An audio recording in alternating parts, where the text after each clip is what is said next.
Bonjour à toutes et à tous et bon réveil matinal avec Free Matin. La presse nationale informe ce matin de l'ouverture de la session budgétaire au Parlement ce jour. Aussi, l'informateur et d'autres journaux du jour rapportent dans les colonnes de leur parution respectives les clarifications du ministre de l'économie et des finances Romuald Wadain qui confirme les 173 milliards de dettes aux travailleurs laissés par le régime précédent, celui de l'ancien président Thomas Boniaï. Outre ces deux grandes actualités, on note dans les journaux ce matin des commentaires et analyse au sujet de la présidentielle de 2021. Les gros titres de la presse ce mardi 20 octobre, c'est dans un instant sur Free Matin. Le bulletin matinal d'information de ce matin sur Free Matin sera une présentation de Nonsérine Fatoumbi. À suivre le compte rendu de l'audience des responsables du parti politique Les Démocrates au cabinet du président de la Cour constitutionnelle, Joseph Djagbenou. ESAE Football Club a entamé hier le stage de préparation de la saison 2020-2021 au stade Jean-Pierre Gascon de Paubin. À suivre dans cette matinale l'emblématique technicien Edmé Kodjo à cet effet. En lieu et place du débat avec Alex Kitomé suite aux déclarations et aux clarifications du ministre de l'économie et des finances Romuald Wadain, nous reviendrons sur les réactions de Boniaï et de Komikoutié sur les dettes aux travailleurs avant 2016. En fin d'émission, Atifa Olafa nous rejoindra pour la présentation de l'horoscope du jour. Voilà pour le sommet du jour, chers amis internautes. Merci de vous installer confortablement. On se retrouve dans un court instant, juste après la pub, pour la présentation de quelques-unes de journaux parus ce jour au Bénin. Chaque enfant qu'on enseigne est un homme qu'on gagne. L'école est le lieu par excellence de l'éducation. Esaü. Étudiants, étudiantes, nouveaux bacheliers, parents d'élèves, une raison de plus pour choisir l'excellence. Et oui, bénéficier des demi-bourses et de réduction de scolarité à ESAE. Payer 250 000 au lieu de 500 000 en licence 1, 2 et 3 sciences juridiques, économiques, de gestion et en journalisme. Et pour les 100 premières inscriptions en administration des finances et administration générale, bénéficier d'une réduction et payer 400 000 au lieu de 500 000. En master 1 et 2, 500 000 au lieu de 800 000 en administration des affaires, 600 000 au lieu d'1 million en journalisme. Faites partie des 100 premiers inscrits en administration des finances et administration générale pour bénéficier de la réduction. Payez 800 000 au lieu d'1 million. À ESAE Cotonou et Parakou, la rentrée est effective. Le dossier d'inscription est disponible en téléchargement à l'adresse suivante www.esae.bj/ESAE 2019 ou renseignez-vous à ESAE Cotonou au 96 80 55 11 98 98 14 00 90 93 65 21 à ESAE Parakou au 96 68 16 14 97 77 51 47 à ESAE, l'épanouissement et le développement est au cœur de notre succès. ESAE, l'excellence a un nom.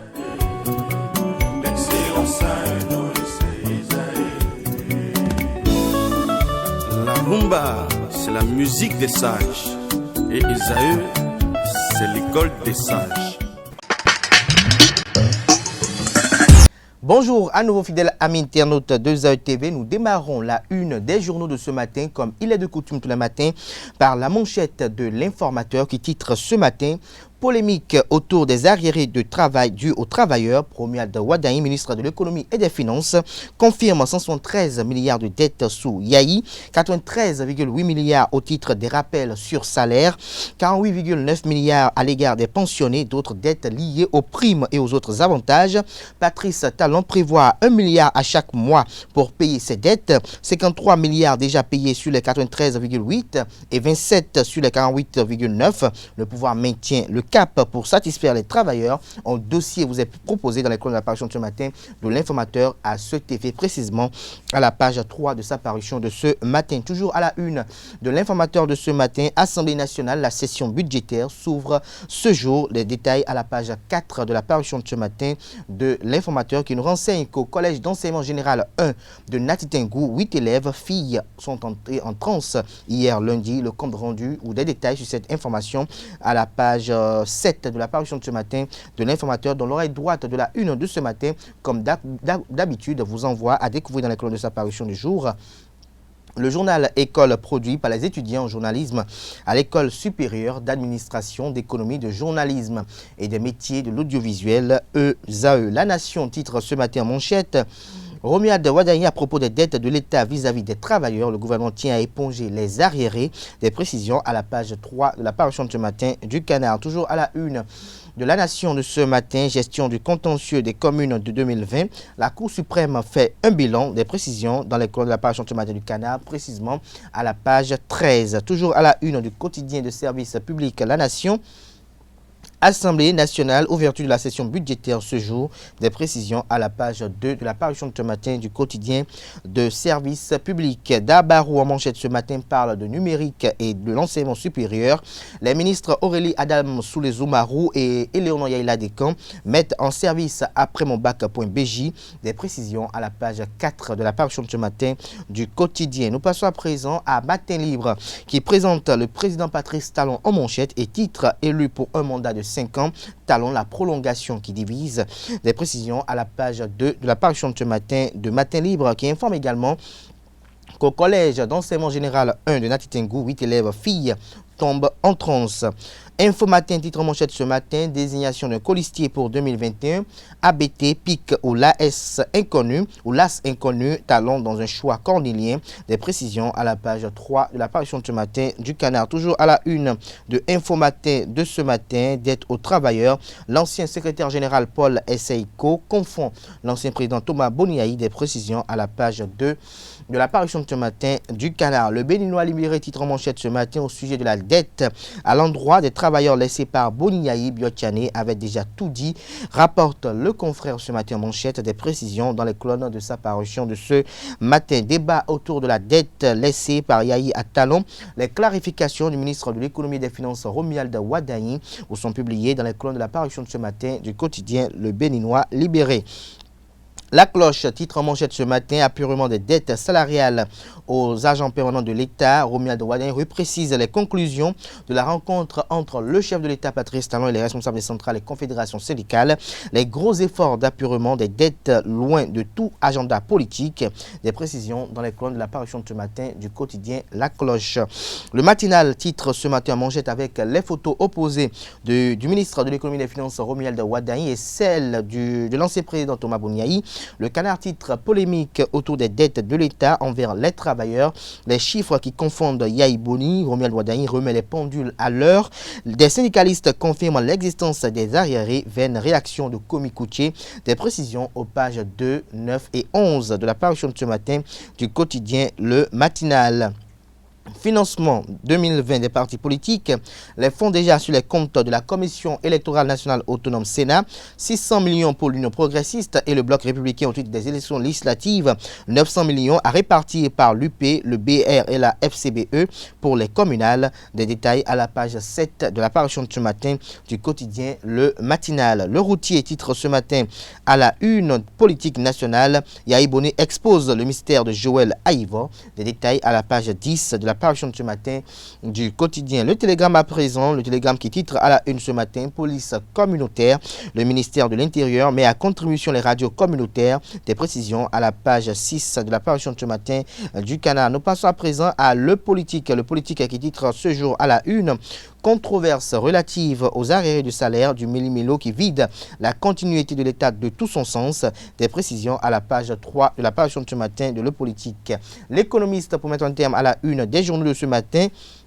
20 ans du forum sur la coopération sino-africaine vers une augmentation dans les échanges commerciaux. Des précisions aux pages 3 et 4 de la parution de ce matin du quotidien L'économiste qui titre en manchette ce matin, collecte des ressources financières au Bénin, 1261,6 milliards de francs CFA de recettes à mobiliser en 2021. Des précisions à la page 3 de la parution de ce matin du Canard. Ce sera tout pour la présentation de quelques-unes de journaux. Les quotidiens sont disponibles dans les kiosques au prix de 300 francs CFA. Ils sont également accessibles en ligne. Nous passons à présent au bulletin matinal d'information de ce matin sur Free Matin. Amis téléspectateurs, bonjour et bienvenue dans le bulletin d'information sur Esaü TV. Ouverture ce jour de la deuxième section ordinaire au titre de l'année 2020 à l'Assemblée nationale.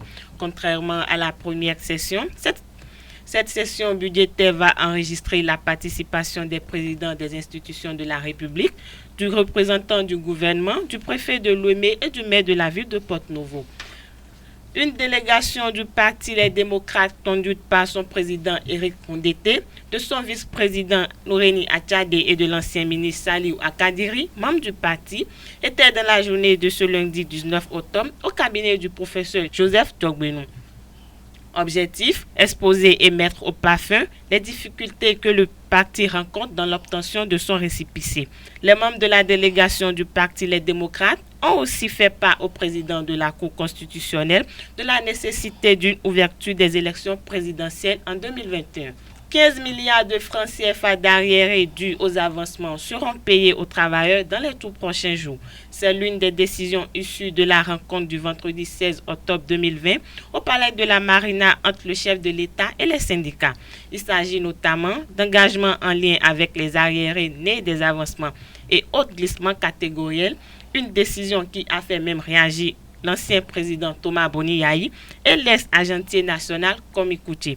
Ezaïe TV s'est rapproché de Anselme Amoussou, secrétaire général de la Confédération des syndicats autonomes CSA Bénin, qui a participé à cette rencontre afin de recueillir pour vous ces impressions.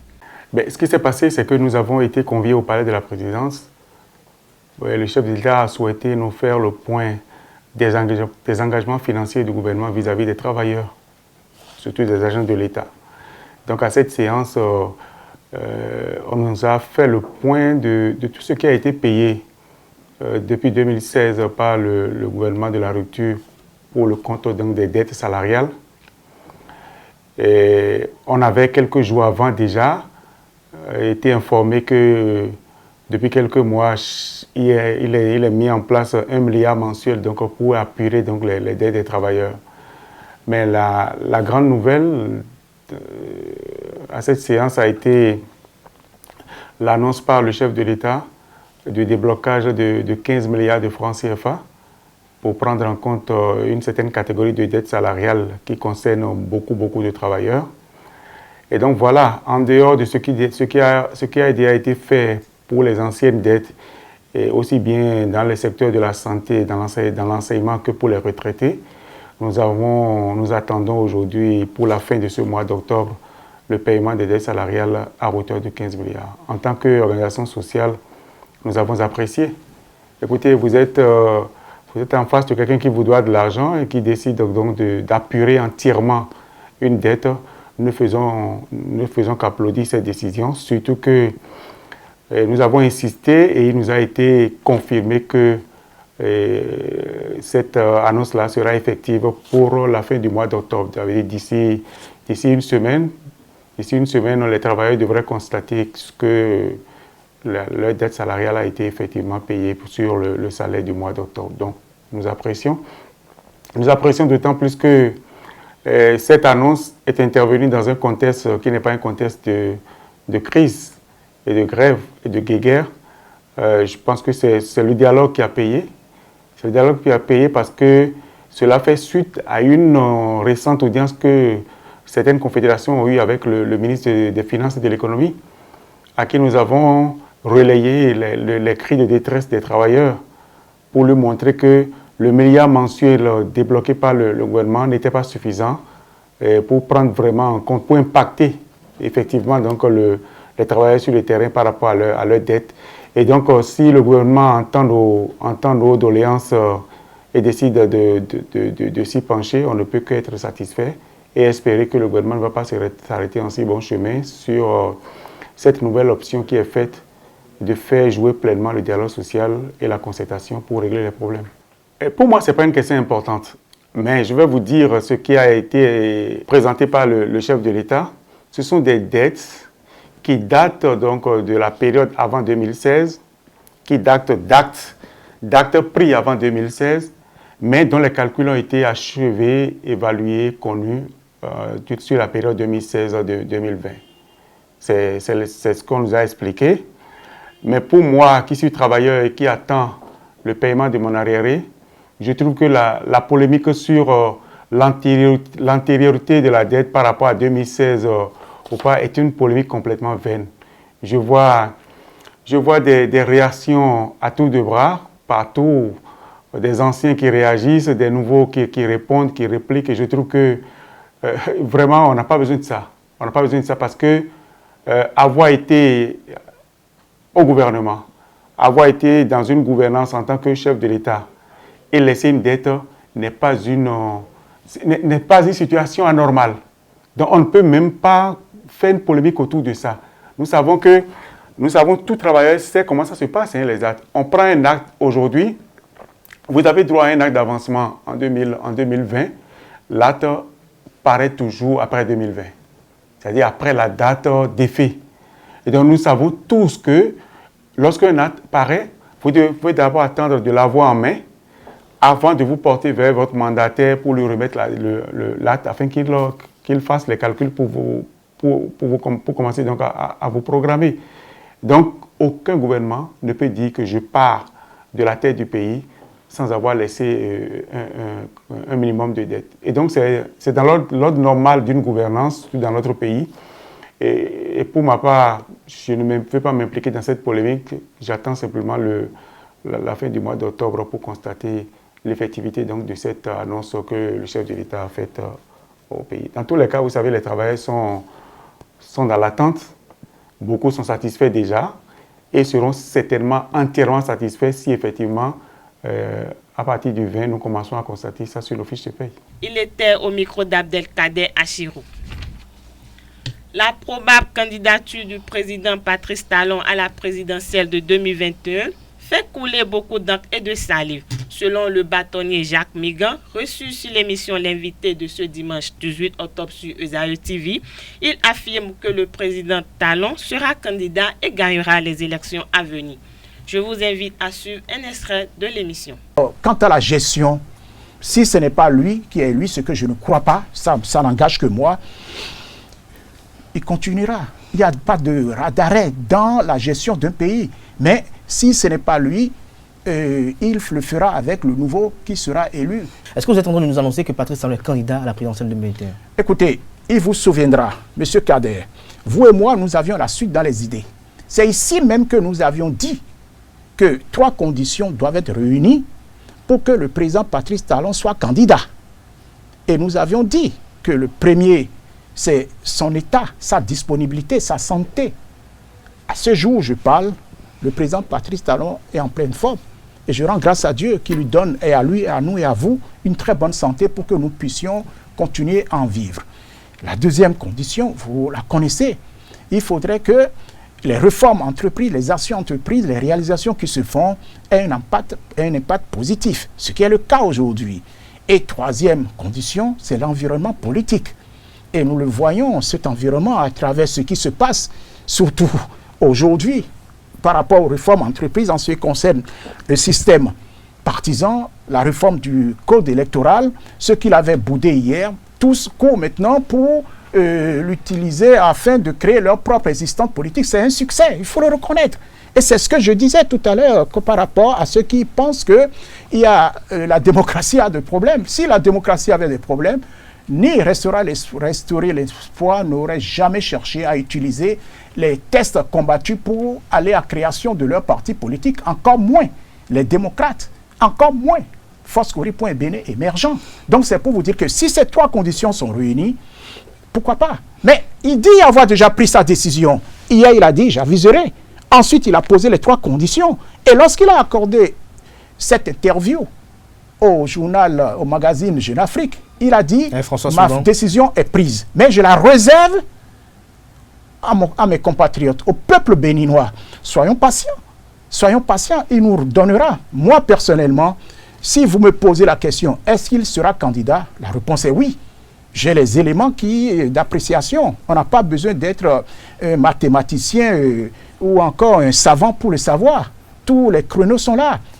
Pourvu que Dieu lui prête serment et pourvu qu'il continue dans cette lancée, le peuple béninois, il n'y a pas cet endroit aujourd'hui, à moins que ceux qui ne veuillent pas, je dis bien à moins que ceux qui ne voudraient pas qu'il le soit pour des raisons personnelles, mais si c'est dans le cadre du développement du pays, sur le plan social, sur le plan énergétique, sur le plan de l'eau, sur le plan des infrastructures, sur le plan de l'éducation, sur le plan de la santé, chapeau.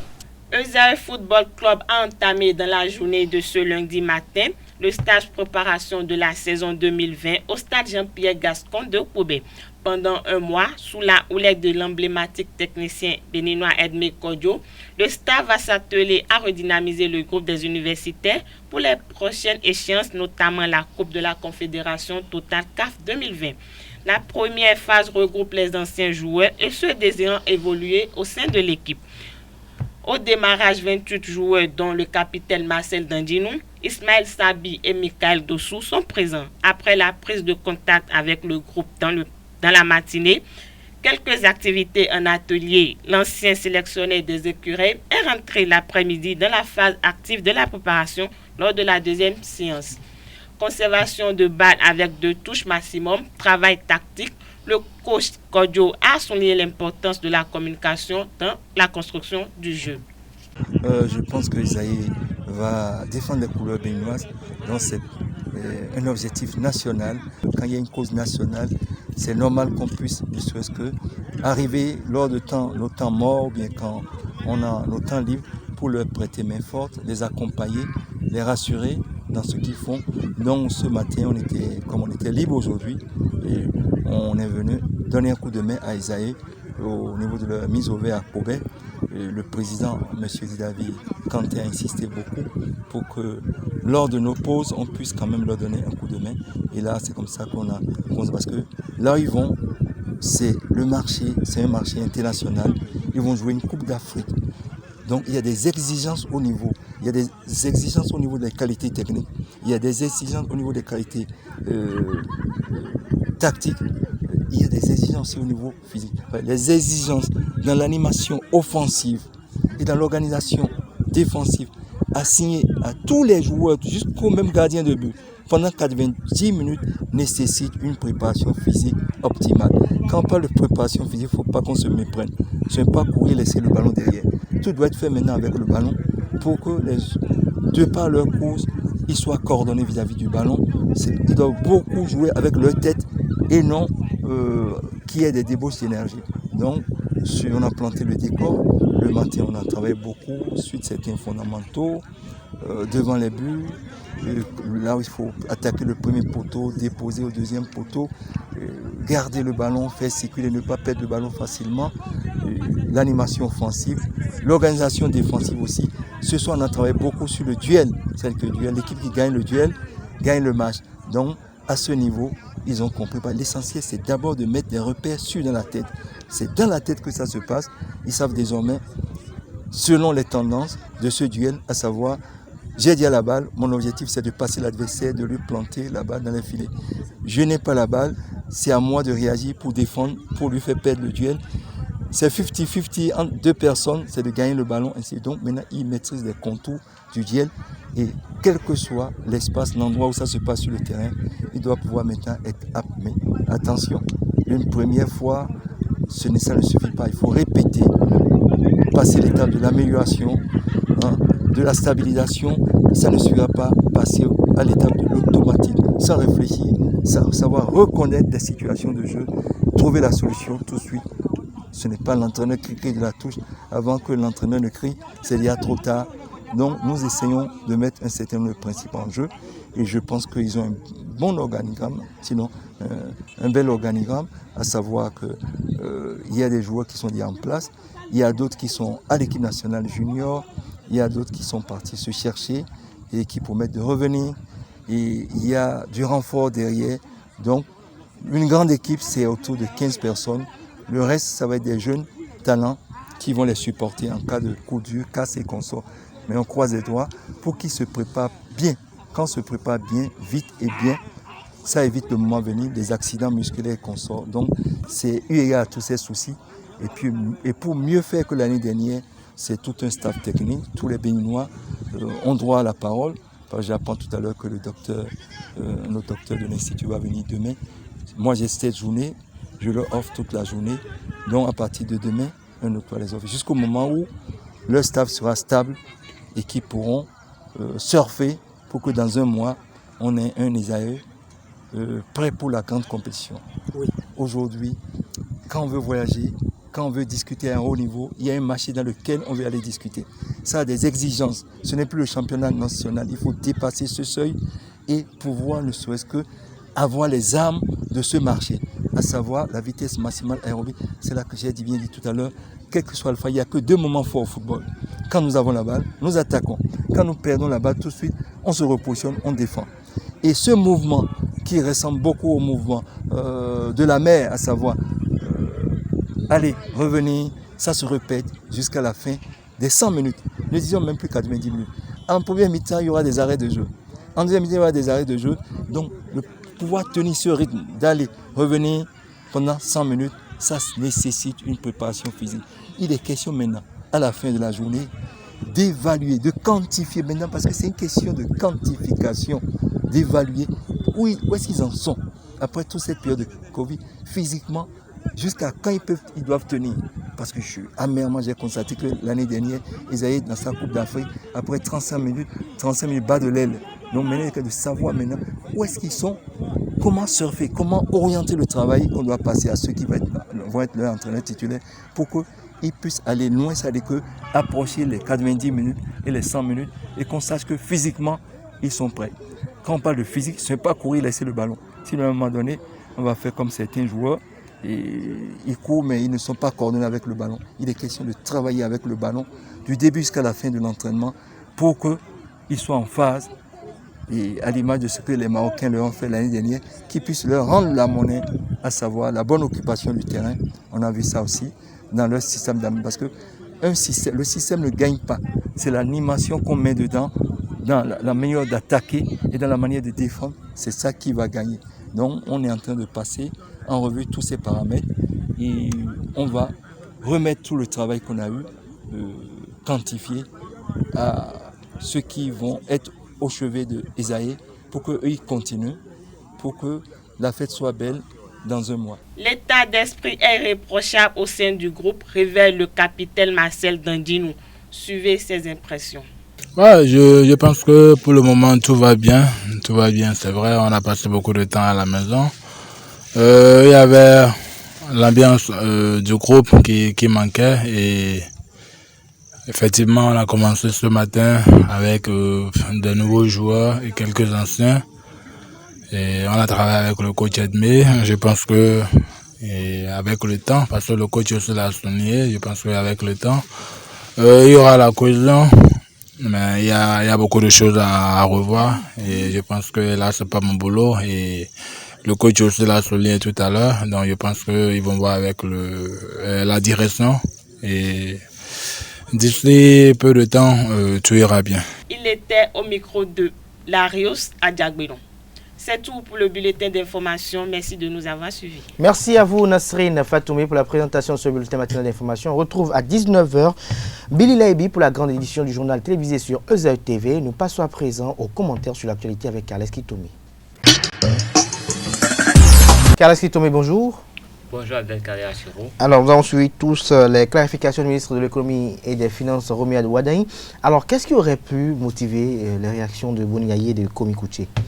À lire de près les réactions de Boniaye et de Komi Kouché, on se rend compte que leurs préoccupations sont ailleurs. Leurs préoccupations n'ont rien à voir avec l'acte qu'a posé le gouvernement en essayant d'apurer les dettes que l'État béninois avait à l'endroit de ses travailleurs. Dans la mesure où nous avons tous vu la chute de leurs interventions, Komi Kouché réclamait le rétablissement ou bien la restauration de la démocratie. Et Yahi Boni n'est pas passé à côté non plus. Il a parlé d'élections inclusives. Il a dit beaucoup de choses. Il a dit que si les actes étaient vraiment des actes positifs, que c'est le peuple qui allait juger ces actes à travers les urnes.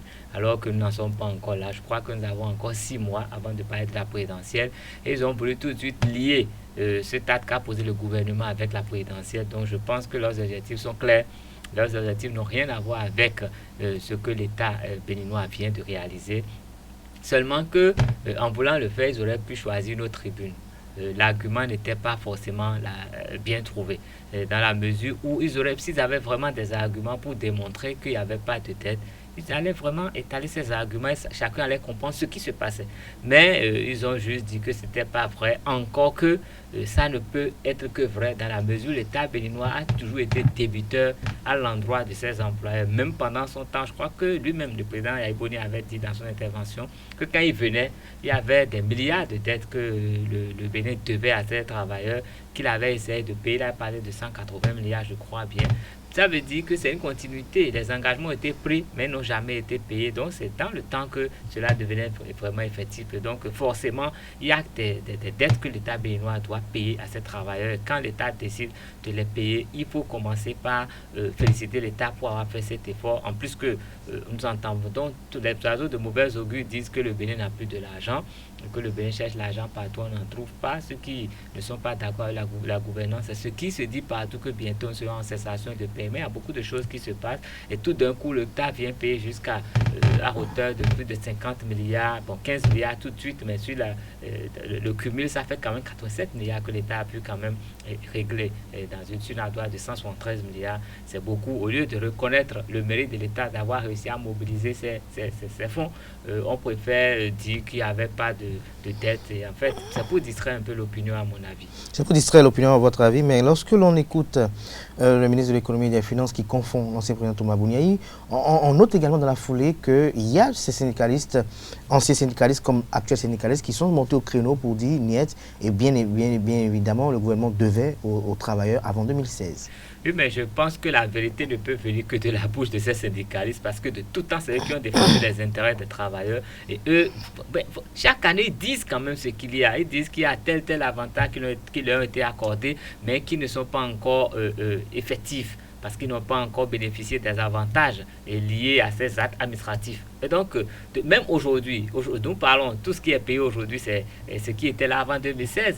Et pendant la gouvernance du président Patrice Talon, il y a eu des choses qui ont été concédées aux travailleurs qui vont être effectives dans peu de temps et l'État sera obligé de payer. Donc, ce qui veut dire que si le président Talon revenait pour un second mandat tout de suite, là, il y a forcément des engagements qu'il a pris pendant son premier mandat qui serait obligé d'honorer pour épurer toute la dette. De toute façon, quand nous voyons que le montant total est 173 milliards et qu'on n'a payé que 87 milliards, c'est vrai que ça dépasse 50%, mais il y a quand même tout un gap encore qu'il faut combler. Ça veut dire que forcément, le mandat qui va suivre sera obligé de payer des dettes de ce mandat. C'est cyclique, c'est de tout temps, ce n'est pas que le Bénin. Même sous d'autres cieux, les avantages sont accordés, c'est avec le temps que cela est effectif. Donc forcément, je crois que c'est faire plus de chauvinisme que de ne pas vouloir reconnaître qu'il y a forcément quelque chose. On peut peut-être discuter autour des montants, parce que les montants vont être actualisés tout le temps, mais ça fait quand même plus de 4 ans que le président Yahya Boni n'est pas là. Il ne peut pas dire qu'il a la maîtrise de la comptabilité de la trésorerie nationale. Il ne peut pas, au chiffre près, calculer et préciser. Mais il faut qu'il reconnaisse qu'il y a forcément des dettes qui datent de son...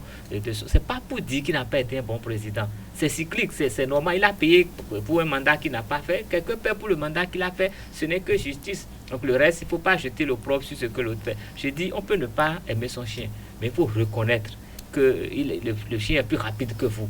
Vous savez, il paraît que si la parole est d'argent, le silence est d'or. Donc dans ce cas, je pense que tous les deux, aussi bien le président Yahya Boni que Komi Kuti, auraient pu faire économie de mots. Ils auraient pu se garder de prendre la parole et ce serait mieux pour tout le monde. Ce serait mieux pour tout le monde. Merci à vous, Kales Kitoyen, pour ce commentaire. Chers amis internautes, nous abordons la dernière rubrique de ce matin, ce Free Matin. C'est Atifa Olafa qu'on installe d'un instant à l'autre à ma gauche pour l'horoscope du jour.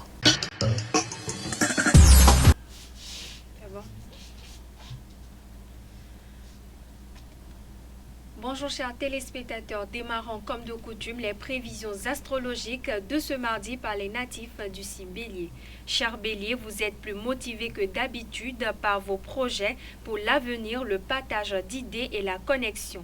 La lune dans votre secteur et de la spiritualité renforce ces sentiments, vous aidant à rester concentré sur le positif et sur ce qui va arriver.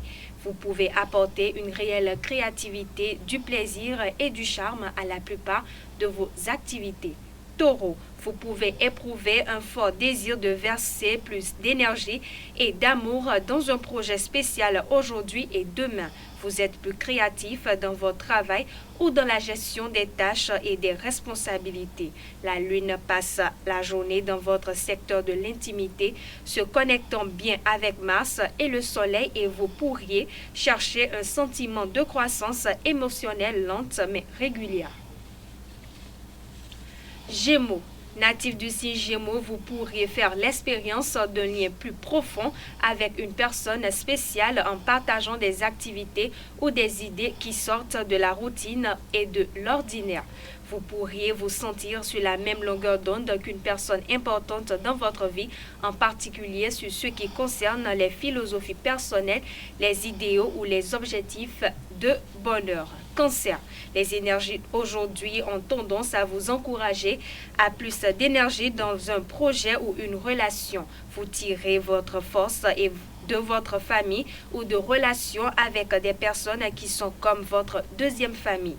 Les échanges dans des relations étroites sont utiles et enrichissants. Toutefois, il peut y avoir des déconnexions et des sentiments blessants avant cela. Lion. Natif dont c'est l'anniversaire, essayez d'en apprendre davantage sur vous-même et vos sentiments à travers les différences de valeurs ou d'idéaux. L'aspect soleil céreste renforce votre confiance dans une relation ou un partenaire et la clé peut être de trouver de nouvelles façons de communiquer. Un nouvel intérêt ou des études peuvent également être captivants et passionnants. Vierge.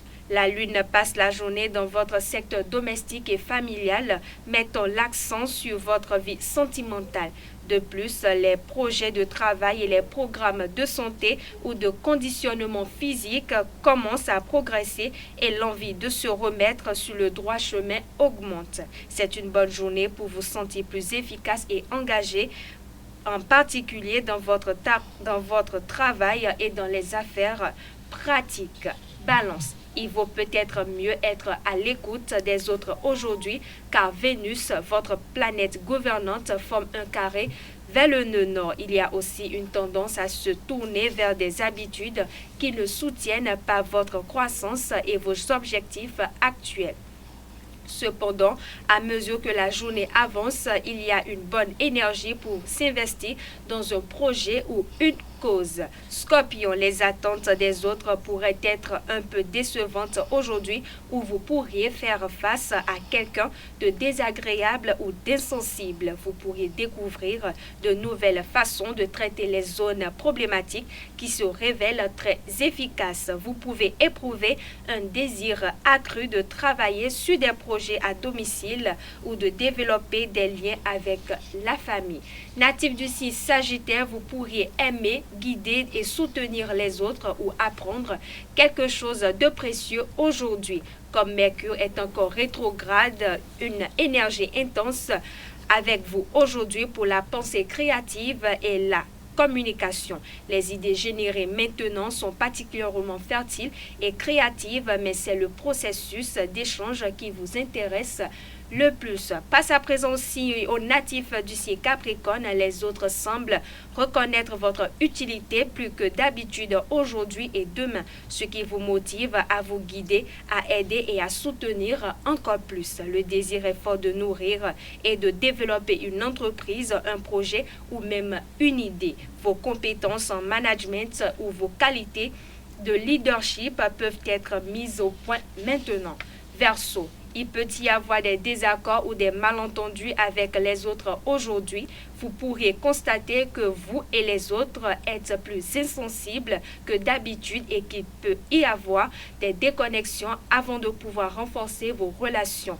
Vos conseils ou votre soutien peuvent être sollicités par les autres aujourd'hui et demain. Terminons par les natifs du signe Poisson. Chers amis Poissons, d'autres influences vous placeront aujourd'hui dans une position particulièrement bonne pour soutenir ou guider les autres. Parfois, ces jours-ci, vous pouvez vous sentir émotionnellement coincé dans le passé. La perception de la valeur peut être déclarée aujourd'hui, ce qui la rend loin d'être idéale pour la prise de décision.